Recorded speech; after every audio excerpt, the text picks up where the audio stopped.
Merhaba arkadaşlar. Yolculuğumuz Kuşadası'na. Bu vlog sadece otobüs yolculuğunu gösterecek. 16 saat. 6'da binecektim ama 7'ye ertelenmiş. Bu bana mesaj olarak gelmedi. Bekliyorum o yüzden.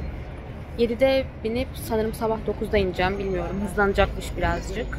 Yoksa 16 saatte de 15 saat gibi gösteriyor. Göreceğiz hep beraber.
Mola dediğimde ufak bir benim için yürüme şeyi. Otobüste küçük yeni doğmuş bir bebek var ve sürekli ağlıyor. Bu arada ekstradan bilgisayardan Netflix uygulamasına dizi indirmiştim ama kısıtlama var diyor ve bunun şifresini istiyor ama ben kısıtlama şifresi falan koymadım. Onu çözmeye çalışıyordum. Sonra işte Nevşehir'e geldik, bir ineyim dedim çünkü ayaklarım uyuştu bile. Daha 1,5 saat oldu. Neyse halledeceğiz. Onun dışında ne diyecektim? Bilmiyorum, unuttum. Ne diyecektim? Otobüsün içinde konuşamıyorum.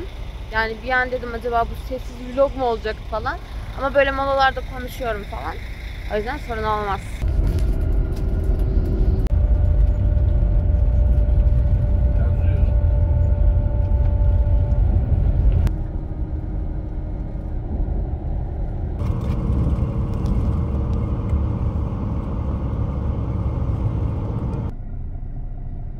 Efendimden temsilcileri iyi yolculuk verdiler.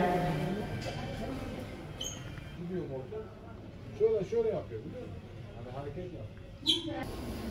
Kapıların çirkinliğine bakar mısın? Çok temiz. Tapan diye bir yerdeyiz. Aksaray'dayız. Benim kombim Peker.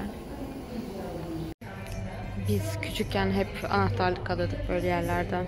Kendi ismimi bulabilecek miyim acaba? Sizlere konuşabiliyorum. Şu anda Aksaray'dayız. Tapan sosyal tesislerinde. Çay içiyorum. Gördüğünüz üzere. Hava çok güzel.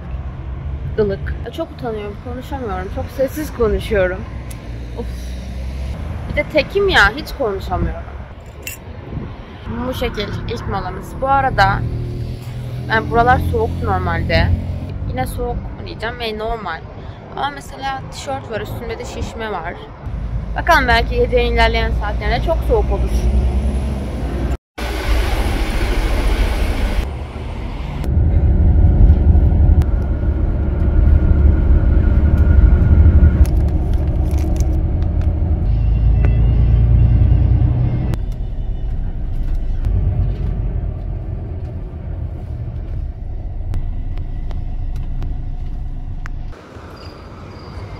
Konya otogarından selam. Döne döne yalnız çıkıyoruz. Biraz da Konya'yı çekelim. Bu arada ben bütün molalarda çıkıyorum.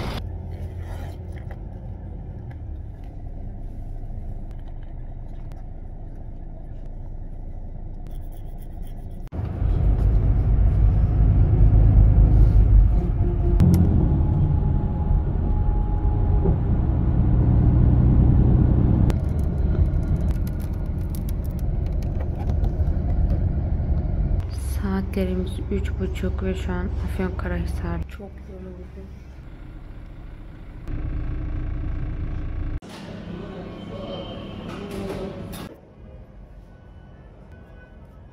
Bakalım. Çok güzel. Yumuşak.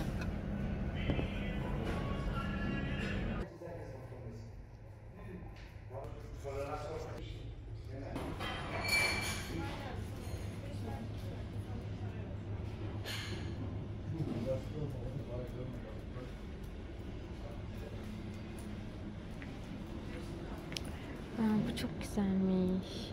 Bunu çok beğendim. Fiyatı da yazıyor. Destana hediye. Bu arada Uşak'tayız demiş miydim, unuttum. Az kaldı.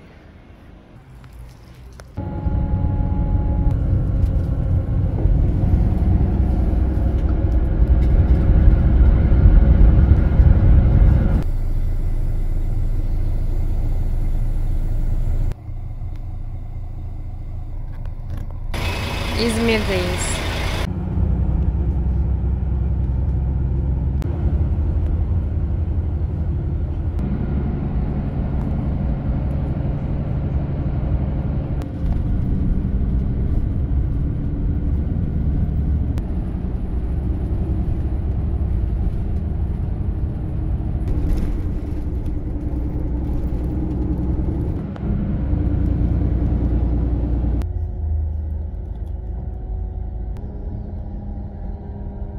Evet, işlem tamamlandı. Saat 10 geçe falan indik.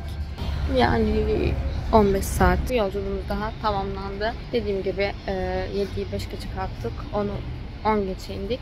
Burada da kapatayım çünkü yolculuk bitti. Beni izlediğiniz için teşekkür ederim. Kuşadası vlogları gelir umarım. Bay bay.